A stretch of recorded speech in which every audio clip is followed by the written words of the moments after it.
Kerala Blasters എന്ന football ക്ലബ്ബിന് വേണ്ടി ഏറ്റവും കൂടുതൽ നേട്ടങ്ങളും റെക്കോർഡുകളും സ്വന്തമാക്കിയിട്ടുള്ള പരിശീലകൻ ഇവാൻ വുക്കോമാനോവിച്ചാണ്. അദ്ദേഹം വന്ന് 3 വർഷ കാലയളവിനുള്ളിൽ കേരള ബ്ലാസ്റ്റേഴ്സ് എന്ന ഫുട്ബോൾ ക്ലബ്ബിൽ ഇതുവരെ ഉണ്ടായിരുന്ന റെക്കോർഡുകളെല്ലാം സ്വന്തം പേരിലേക്ക് പരിശീലക കുപ്പായത്തിൽ സ്വന്തമാക്കാൻ അദ്ദേഹത്തിനെ കൊണ്ട് കഴിഞ്ഞു. പക്ഷേ ഇവാൻ വുക്കോമാനോവിച്ചിന് പറ്റാതിരുന്ന ചില കാര്യങ്ങൾ കേരള ബ്ലാസ്റ്റേഴ്സിലേക്ക് വന്നിറങ്ങി ആദ്യത്തെ മത്സരത്തിൽ തന്നെ സ്ഥാപിച്ച പരിശീലകനാണ് മിഖായൽ സ്റ്റെഹറെ. കേരള ബ്ലാസ്റ്റേഴ്സിലേക്ക് വന്ന ആദ്യ മത്സരത്തിൽ തന്നെ ഏറ്റവും കൂടുതൽ മാർജിനിൽ ബ്ലാസ്റ്റേഴ്സിന് വേണ്ടി വിജയിക്കാൻ കഴിഞ്ഞു. ഡ്യൂറന്റ് കപ്പിൽ ഏറ്റവും കൂടുതൽ ഗോളുകൾ അദ്ദേഹത്തിന് നേടാൻ കഴിഞ്ഞു, അതായത് സ്വന്തം ടീമിനെ കൊണ്ട് നേടിക്കാൻ കഴിഞ്ഞു. ഈ രണ്ട് പരിശീലകരും ആരാധകർക്ക് പ്രിയപ്പെട്ടവർ തന്നെ ആയി മാറുമോ എന്ന് കാത്തിരുന്ന് കാണാം. ഇവാൻ വുക്കോമാനോവിച്ച് ഏതായാലും ഫാൻ ഫേവറേറ്റ് തന്നെയാണ്. മിഖായൽ സ്റ്റെഹറെ എത്രമാത്രം ആരാധകരുടെ ഹൃദയത്തിലേക്ക് ഇറങ്ങും എന്ന് നമുക്ക് കാത്തിരുന്ന് കാണേണ്ടതുണ്ട്. ഈ രണ്ട് പരിശീലകരും തമ്മിലുള്ള വ്യത്യാസത്തിനെ കുറിച്ച് കൂടി നമ്മുടെ കേരള ബ്ലാസ്റ്റേഴ്സിന്റെ നായകനായിട്ടുള്ള അഡ്രിയാൻ ലൂണ കഴിഞ്ഞ ദിവസം ഒരു അഭിമുഖത്തിൽ പറഞ്ഞിട്ടുണ്ട്. അദ്ദേഹം ഈ രണ്ട് പരിശീലകരെയും തമ്മിൽ താരതമ്യം ചെയ്ത് പറഞ്ഞിരിക്കുന്നത് ഇങ്ങനെയാണ്: some principles are the same but the general idea football of Ivan and Mikhail Stahre are different.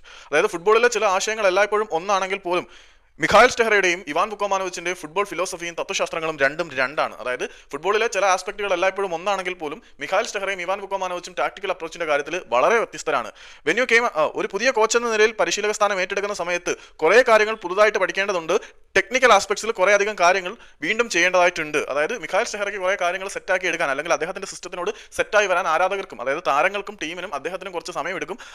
കാരണം എന്താണെന്ന് വെച്ചാൽ ഇവാൻ വുക്കോമാനോവിച്ചും മിഖായൽ സ്റ്റെഹറയും തീർത്തും വ്യത്യസ്തരാണ്. അതായത് രണ്ടാളും സെയിം അല്ല. ടാക്ടിക്കൽ അപ്രോച്ചിന്റെയും ആസ്പെക്ട്സിന്റെയും കാര്യത്തിൽ രണ്ടാളുകളും വ്യത്യസ്തരാണ്. അത് ഒന്ന് സമയമെടുത്തേ സെറ്റാവുകയുള്ളൂ എന്നാണ് ലൂണ പറയുന്നത്.